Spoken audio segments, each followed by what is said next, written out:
My name is Malika Basdabo. Welcome to PM Express. The search is on for Ghana's fourth most important person. I'm talking about a Chief Justice.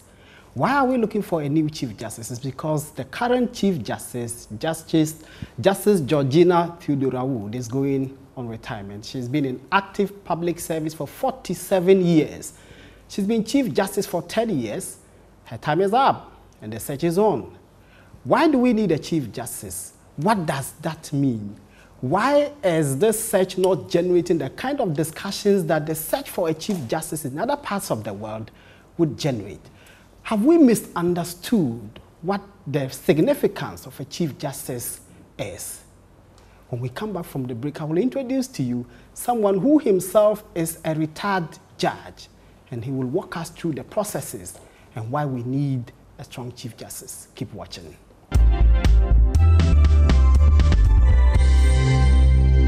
You're welcome back. You're watching PM Express, and today we are talking Chief Justice. My guest is a retired judge himself. He was the head of one of the most active organizations, the Commission on Human Rights and Administrative Justice. I'm talking about Justice Emil Short.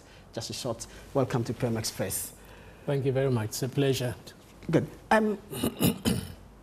Apart from the constitutional provision that places the Chief Justice as the fourth most important person, that's apart from the President, the Vice President, the Speaker of Parliament, the Chief Justice is next. What's the relevance, what's the significance of having a Chief Justice? Well, the Chief Justice is the head of the judiciary, okay? He or she performs judicial functions. In other words, he or she sits on cases in the Supreme Court, and when he or she does that, he or she would be the president or the chair of the panel.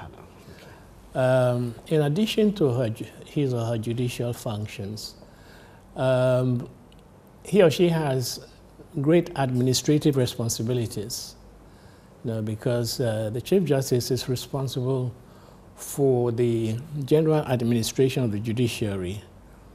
And so he or she has to have organizational ability, to ensure that the entire judiciary from top to bottom, from Supreme Court, Court of Appeal, High Court, Circuit Court, Magistrates Court, all these courts are working smoothly, okay?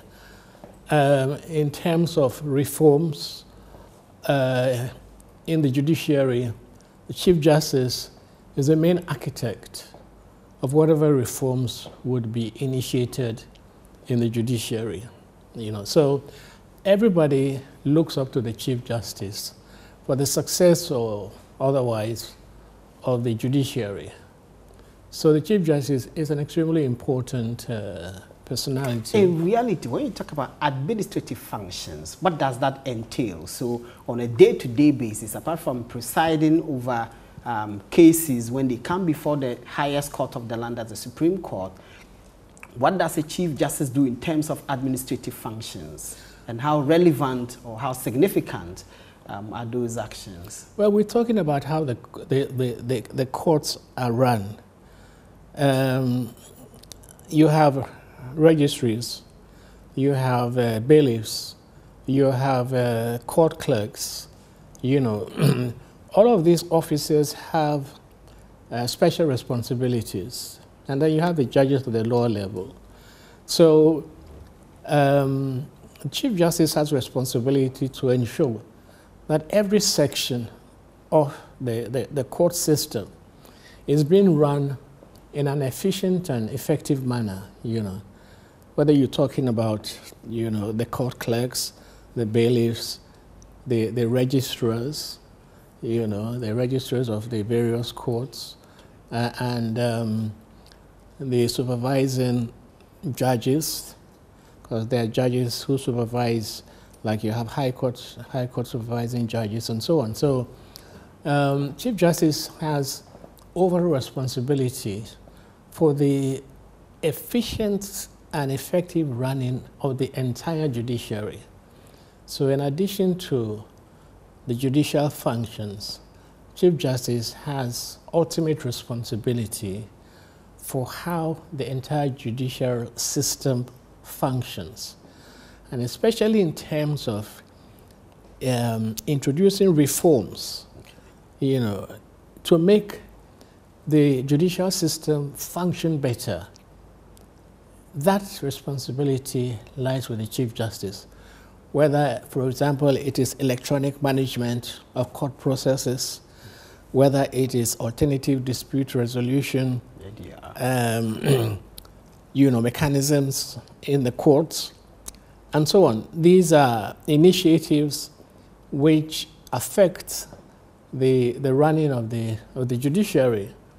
And so, depending on the philosophy of the Chief Justice, you know, we might see different approaches to these issues, depending on who the Chief Justice is. Yes. We know that as part of these functions, the Chief Justice empanels the courts. Yes. What goes into the determination of which justice to choose to preside on which case? Well, that has been a very controversial issue. At the moment, that's entirely responsibility for the Chief Justice. Some have suggested that it should be done on a rotational basis, you know, so that, you know, particular judges are not selected for particular cases. Why is there controversy over this? Well, because the Chief Justice, if she has the sole responsibility of selecting specific judges for specific cases, depending on her political orientation, he or she might select some judges who might be who could be seen to incline to a particular outcome in a particular case.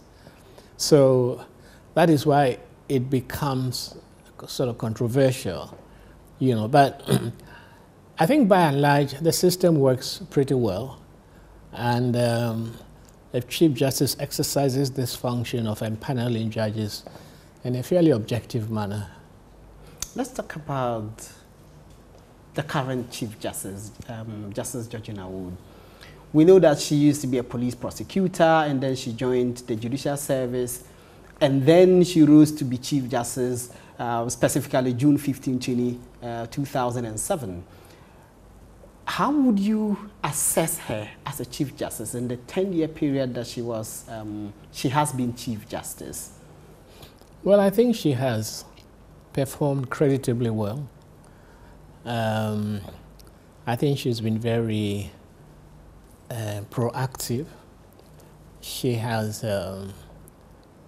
maintained the position in a dignified manner, and I think she commands the respect of the judges and the general public, if I'm not mistaken, you know. So I think that she has held the position quite creditably. There are those who argue that it was under her watch that explosive documentation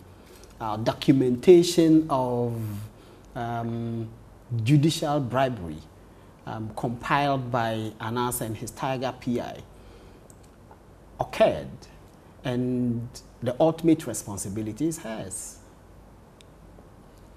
Well, I mean, in terms of Anas's video and what you described as her ultimate responsibility for what took place, I think it's important to look at what she did. I think she took immediate and concrete steps to deal with the matters. Judges were put on interdiction.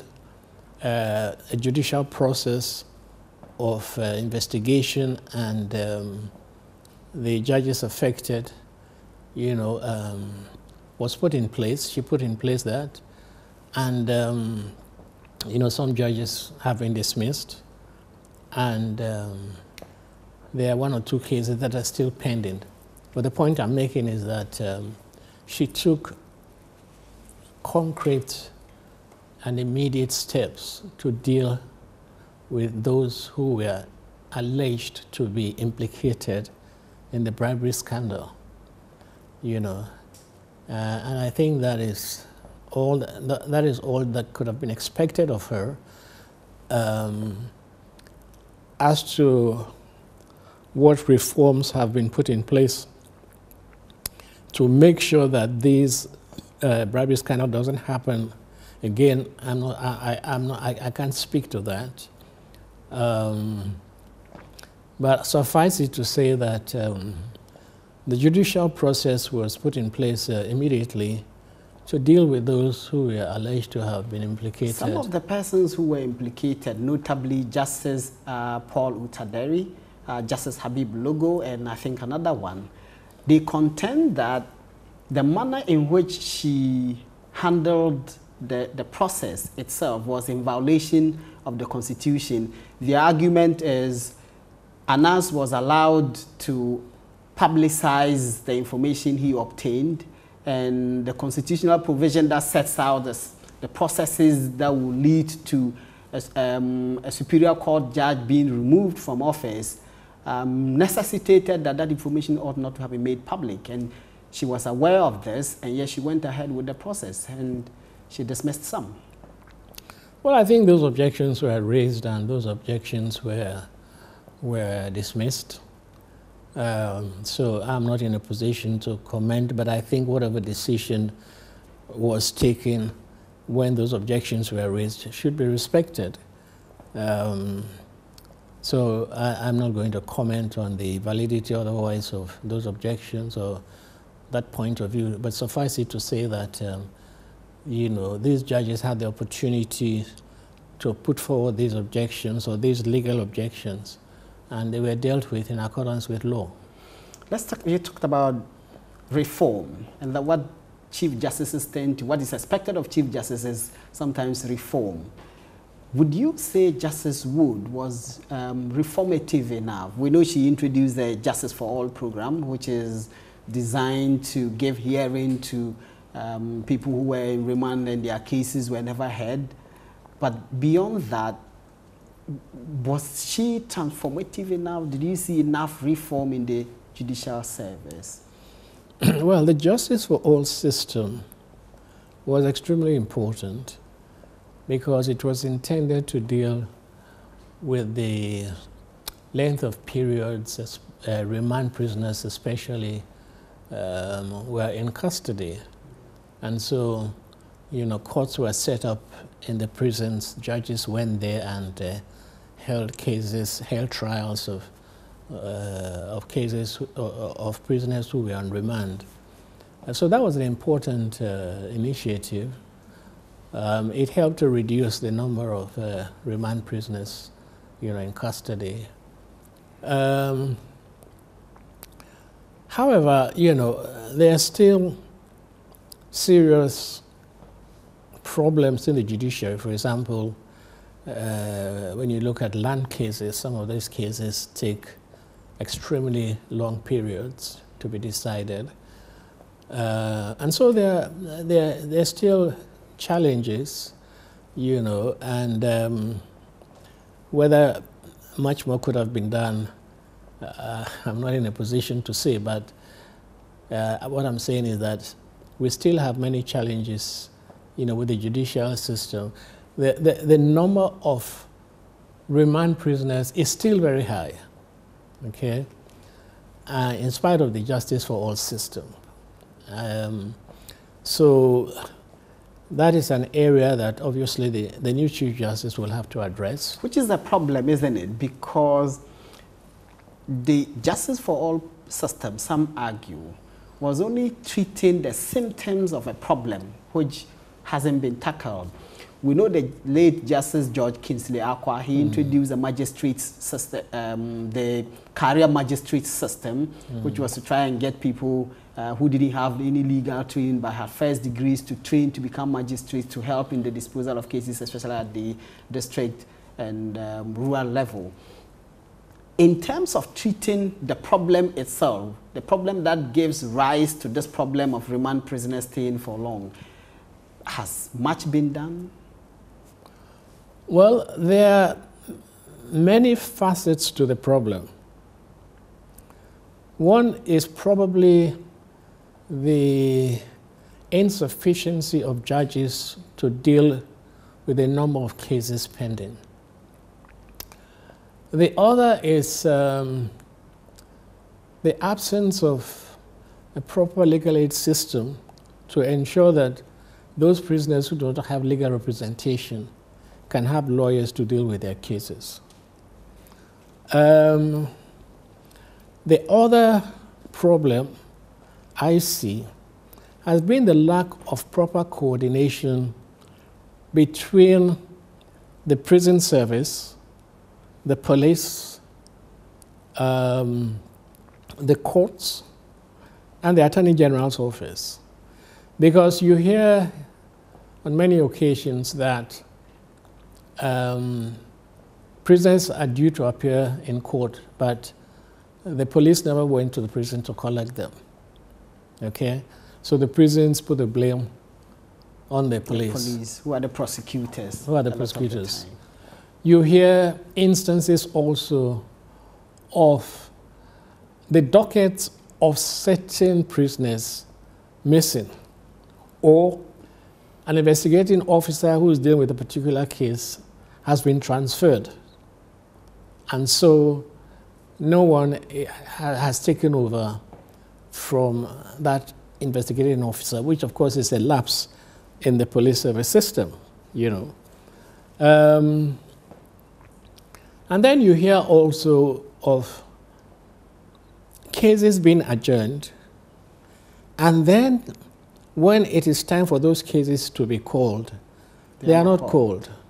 You see, so the cases remain on the, you know, in court for a long period without being called. So I think there is the need for some computerization, some software that could track each and every case, that can alert each institution, whether it's the prison service, the police, the Attorney General's office, or the court system, that this case has been pending for so long, or this case is due to be heard on such and such a date and has not been heard, and therefore some mechanism can be triggered to ensure that the case is brought to court, or the necessary officials, whether it's the police or the Attorney General's office, take the necessary action, you know. I think also there is, I hear, not enough prosecuting lawyers in the Attorney General's office, you know. So it's a multifaceted problem, you know. And I think the new Chief Justice would have a very tough task on his or her hand in dealing with this particular problem, which has not been fully addressed. I know that we practice the adversarial system, which then sometimes ties the hands of the judge. The judge doesn't get involved in the processes. But what prevents the judge from, if you know that on this date, for example, a particular person was brought before the court and the case was adjourned, and the next adjourned date, can't the judge ask why the person has not been produced in court? Well, I mean, that has nothing really to do with the adversarial system. It's an administrative matter. You know, the judge comes to court and he or she deals with the cases that are on his or her list. Brought by the registrar. Yes, you see. So it's an administrative system and an administrative lapse or bottleneck which has to be addressed at that level. And as I said, sometimes the cases are not brought because the police officers or the state attorney who's handling the case for one reason or another has not taken up the case. In some cases, as I said earlier, the investigating officers have been transferred, and so that the case of that particular individual has been sort of lying fallow. I remember when I was in office, we went to inspect prisons in Kumasi, and there was somebody who had been there for 16 years in remand. 16 years. And Shraj brought an application to the court, and eventually, he was released. But you see, so it's a very serious problem because it sort of violates the presumption of innocence. There may be people who are in custody who are not, even if tried, are not will be found not guilty, or even if found guilty, the sentence that will be passed far less than the time they have spent in custody. So it is a very serious problem. So as I said, there are many aspects to the problem. Maybe we don't have enough judges also. Maybe we need a crash program to deal with the problem.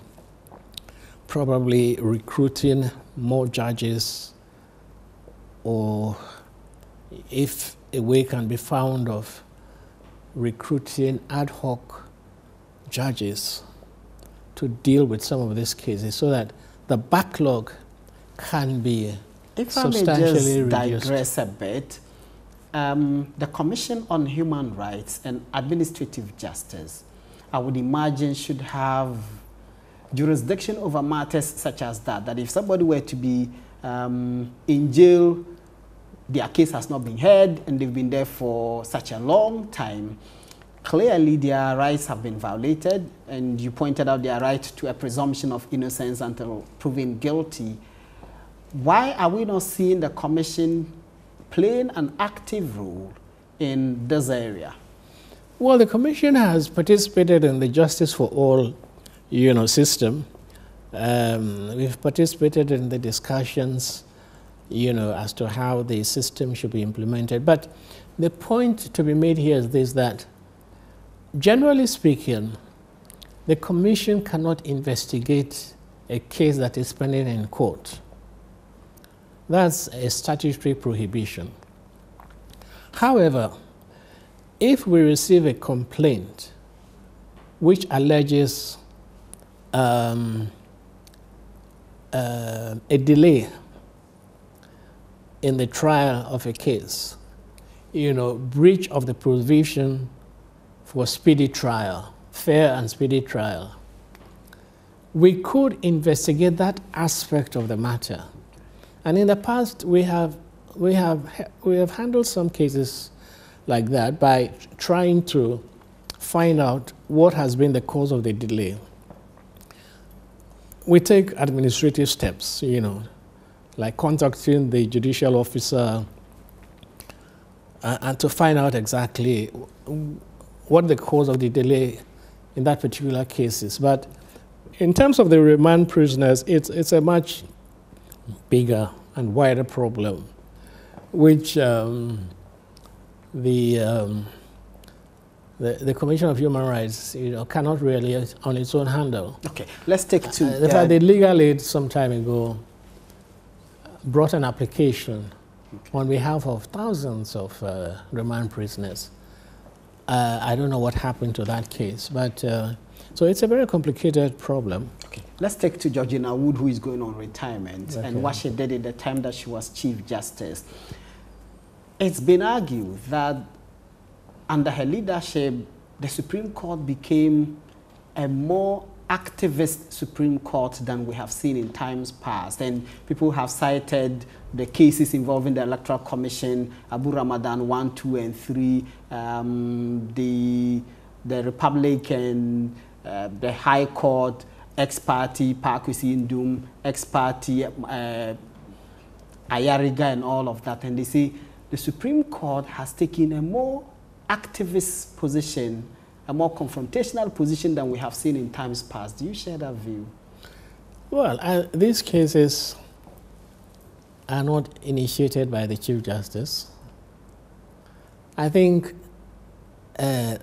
we have been more litigants, we have been more prone to take cases to the Supreme Court and to the High Court to challenge certain decisions or actions. I don't think that you can attribute that to the Chief Justice. What we are seeing is a renewed interest in challenging certain decisions, in the courts by litigants.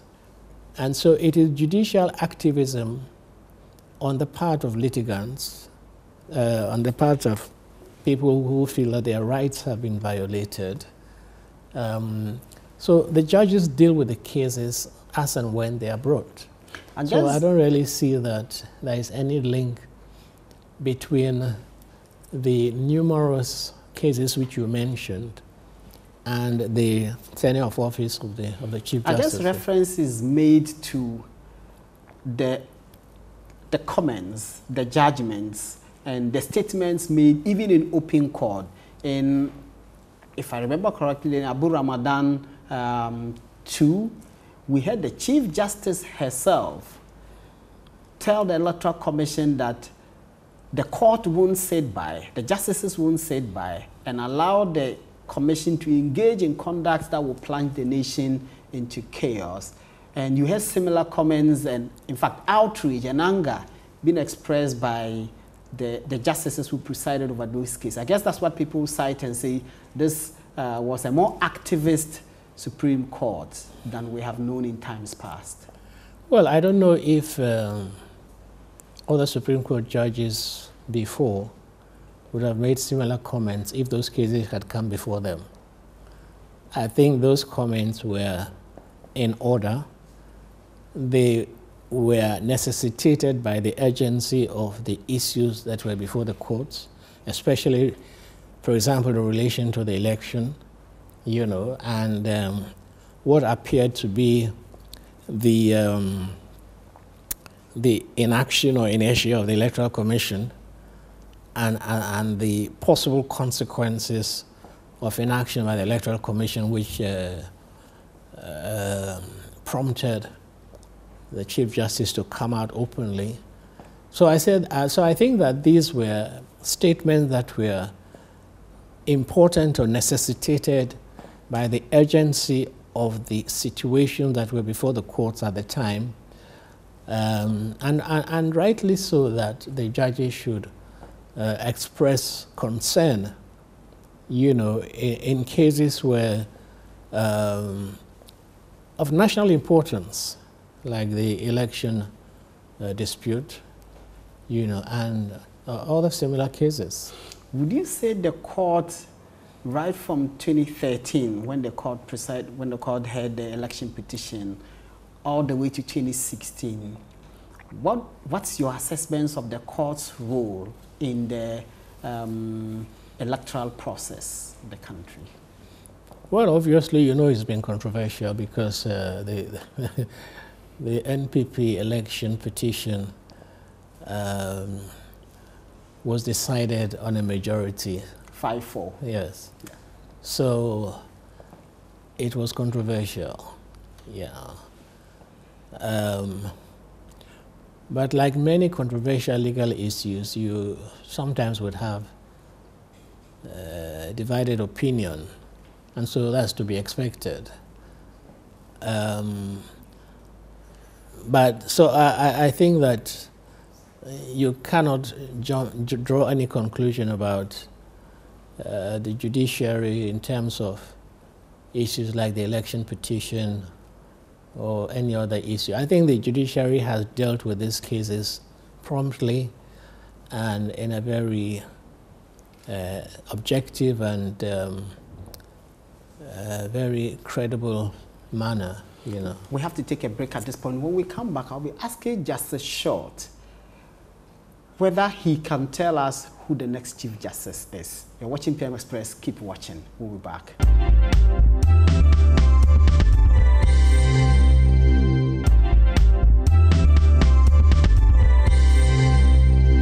Welcome back. You're watching PM Express, and we are talking Chief Justice. who is Ghana's next Chief Justice? My guess is Justice Emil Short, a retired judge himself, former commissioner on human rights and administrative justice. Justice Short, before we go and talk about the two contenders, we're talking about, before we went on the break, we were talking about the election petition. Obviously, it would be in the next few decades the biggest case, or in the past few decades, the biggest case ever at the Supreme Court. The Chief Justice herself did not sit on the case. Did she miss an opportunity to be part of history? Well, I mean, I cannot say. I don't know why she did not sit on the case. So I am not in a position to speculate as to why she did not sit on the case. That was her own individual decision and judgment. And I don't think that because of the importance of the case, one can conclude that she missed an opportunity, you know, to be part of a very historic decision in our national affairs. That's a typical judge, isn't he? He's tearing away from controversy. Let's talk about the front runners for the next Chief Justice. We know Justice Enini Yeboah. We know Justice Jones Doche. Do you know any of them personally? I have met Justice Doche on several occasions in workshops and seminars, especially the Justice for All system, and in, you know, workshops organized by some of the institutions like the IEA, you know, where I'm a fellow. He has on a number of occasions represented the Chief Justice in some of these functions. So I've had the occasion to meet him. I haven't met Justice Enini Yeboah that much, you know. I have met also Justice Sophia Akufo, who is also a contender. Yes, so we are reading. You know, probably. Reading she's a contender. Yeah, probably a dark horse, but she's also a contender. That's what the Daily Graphic says. Yeah, she's a dark horse. Yes. I have met on numerous occasions, especially at the IEA, and also when I was in Arusha, she was also on the commission, the African Commission on Human and People's Rights, you know, so I've also met her, and I know her. Yeah, so these two personalities I have met, and I know, but Justice Enini Yeboah, I haven't had the opportunity to meet enough. Which of the two will make a fine Chief Justice? You know two. You mean Justice Doche and Justice Enini Yeboah? You're excluding, of course, Justice Sophia. Of the three. Well, it's not for me to pass judgment on each and one of these judges and to say that this particular judge will make a better Chief Justice than the other. I think we can discuss who is likely to be nominated by the President. Because, of course, it's the President who nominates in consultation with the Council of State and then with approval of Parliament. You know. That I can discuss. Who do you think stands a better chance? Well, since the present Chief Justice is a woman, I think that will work against Justice Sophia Akufo. You know. But why should her gender work against? Well, these matters come into play in appointment. So, and also I think, if I'm not too sure about this, but I think her retiring age, she is closer to her retiring age than Justice Doche, for example. Okay. So that is also a relevant factor. But, so let's look at the two, Justice Doche and Justice Enini Yeboah. Okay, let's start with Justice Doche. I think that Justice Doche probably is a front runner, has a better chance of being nominated. Both of these three judges are very competent. they have been on the bench for very long and have no blemish whatsoever, you know. But Justice Doche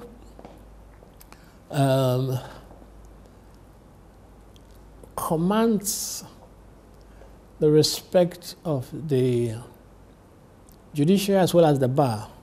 If you talk to some lawyers, they will tell you that he has a very pleasant disposition, you know, and I think in terms of among the legal fraternity, Justice Doche is the preferred candidate, you know. The other factor that might work in his favor is his ethnicity. Which is controversial, isn't it? Well, in our politics, you know, the ethnicity always comes into play. But this is judiciary. Whether you being considered for appointment or to stand election as a president or vice president or speaker, it comes into play. And I think the Constitution even recognizes some kind of regional balance in the appointments we make. Now, the chief judge, the president is Akan, the vice president is a northerner, the speaker is Ga Adangbe, and so Justice Doche, who is from the Volta region, and anyway, will stand a better chance in terms of maintaining that ethnic balance. You know, because you cannot, I mean, if you appoint Justice Eni Yeboah, who is also an Akan like the president, Akufo-Addo, it would seem to be some kind of imbalance, you know. So to the extent that ethnicity would come into play, it would favor... You know for sure it will come into play. Well, I mean, I don't know. I can't read the mind of the president.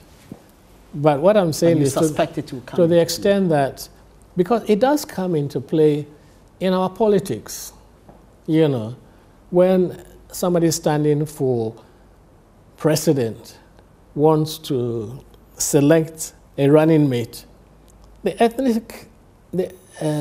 ethnicity comes into play. It has always done. Except that when it comes to the North, North is not an ethnic group. North is a geographical location. Yeah. Comprising of 3 different regions with hundreds of ethnic groups. So Bawumia doesn't represent, he doesn't represent the Gombes, for example. He's a Mampushi. There are Sisales, there are Bimobes, and there are Wales, and Dagaba, and all of that. Bawumia may not represent them. Yeah, but I think when we talk about ethnicity, we're also looking at the geographical compartment, you know. And the North is 3 different geographical compartments. That is true, but if somebody comes from the North, then he's seen as a northerner, you know, and he therefore represents the northerners. Which is quite unfair. And if somebody comes from the Ashanti, he or she is seen as an Akan, you know, even though the Ashanti region even includes some people who are not Akan. You know, so, but the fact is that I think if ethnicity is to come into play, then the fact that Justice Doche comes from the Volta region, it will work in his favor. But I don't think that we should put too much emphasis on the ethnicity factor.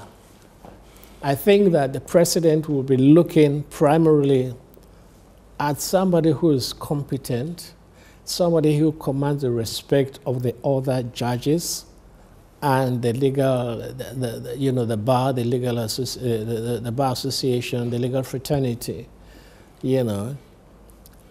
In the past, some people have said that the appointment of the Chief Justice is a political one, and that whoever is appointed has some kind of political leaning towards the president who makes the appointment. Do you agree with that assessment? I don't know whether history justifies that allegation, But that is what some people have alleged.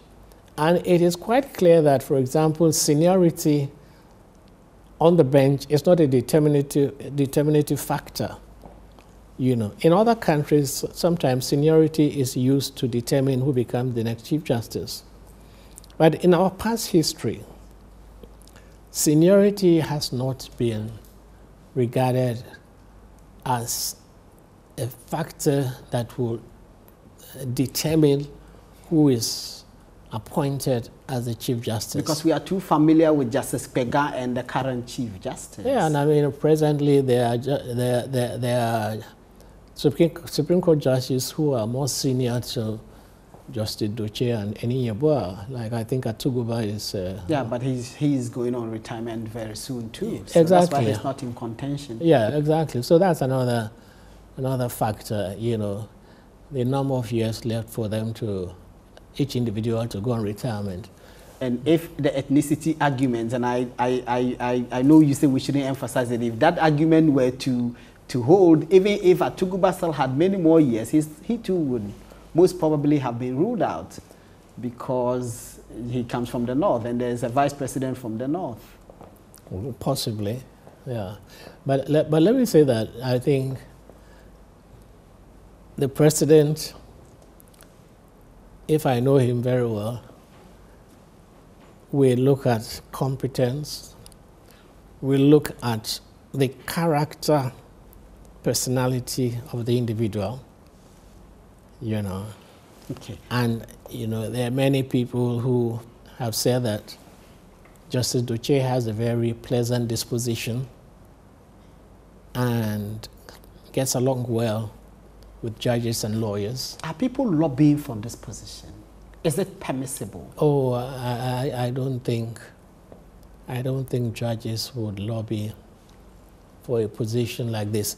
It may be that people beneath, maybe political appointees, might be lobbying on behalf of individuals.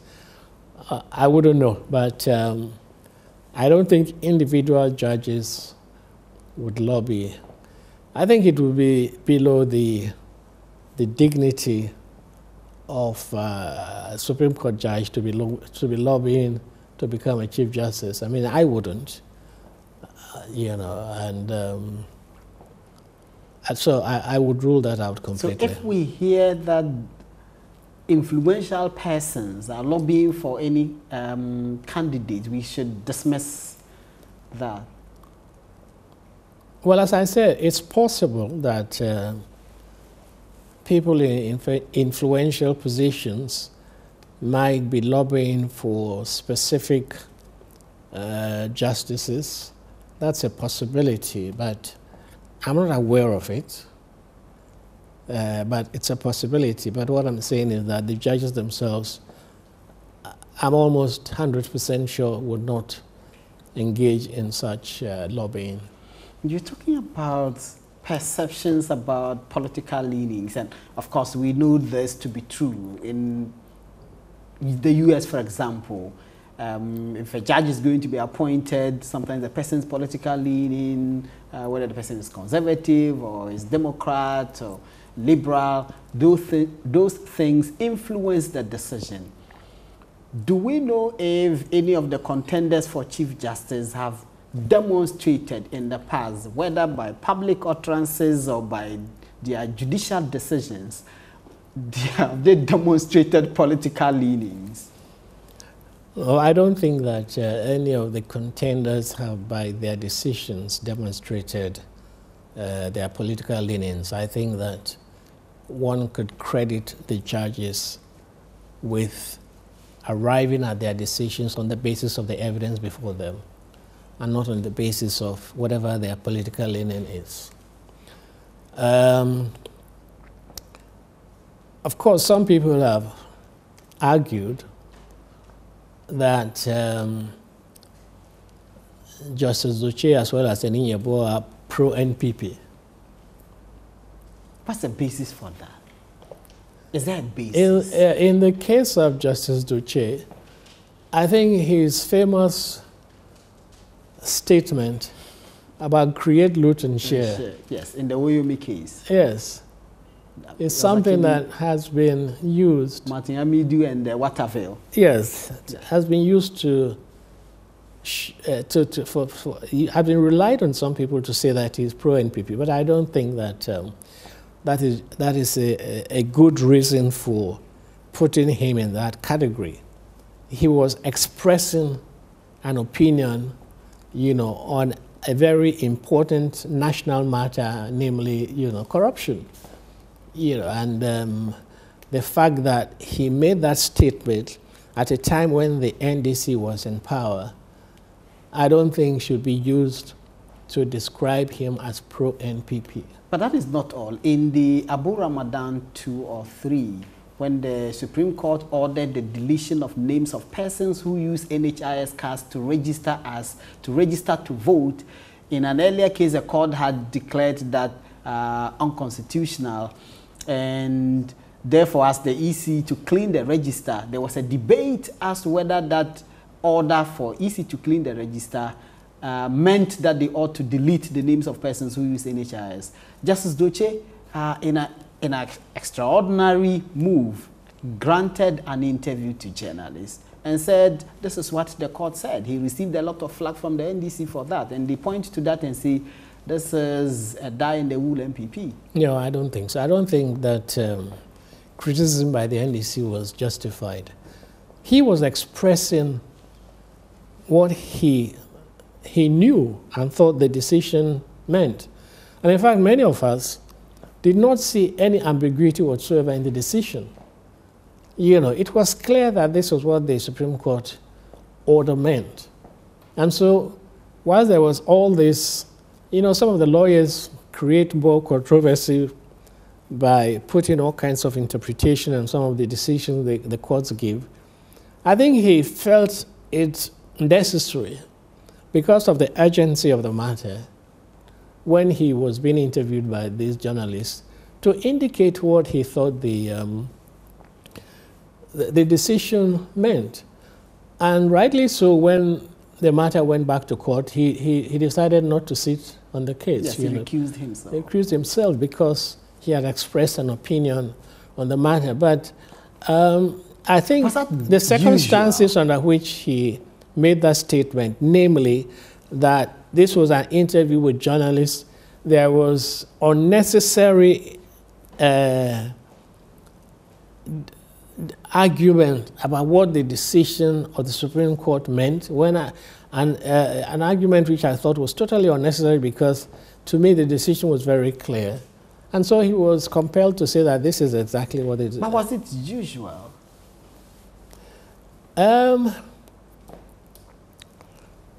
If the matter was not going to go back to court, it would not be considered unusual, because the matter has been decided, you know.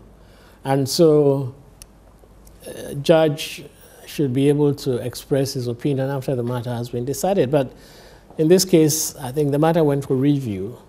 And so there are many people who felt that he should not have expressed his opinion. I personally don't see anything wrong with the fact that he expressed the opinion, because, as I'm saying, there was unnecessary discussion, debate by some lawyers, and the Electoral Commission was, you know, behaving in a manner which suggested that he wasn't sure what the decision meant.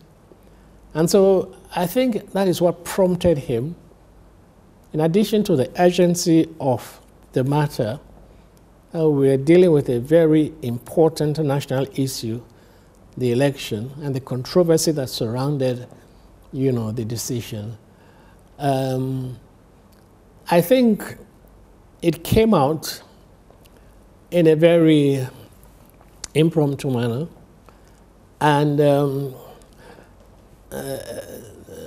it is true that normally judges might not express their opinion, but in this case, the matter had been decided already, and as I said, there was didn't do anything wrong. There was unnecessary debates about what it meant, when to many of us the decision was very clear. What should the next Chief Justice do in 1 minute, what should the next Chief Justice do to make our judicial system better? Well, we have identified a number of, problem areas like the number of remand prisoners. That is one area you would have to address. The other area, of course, is the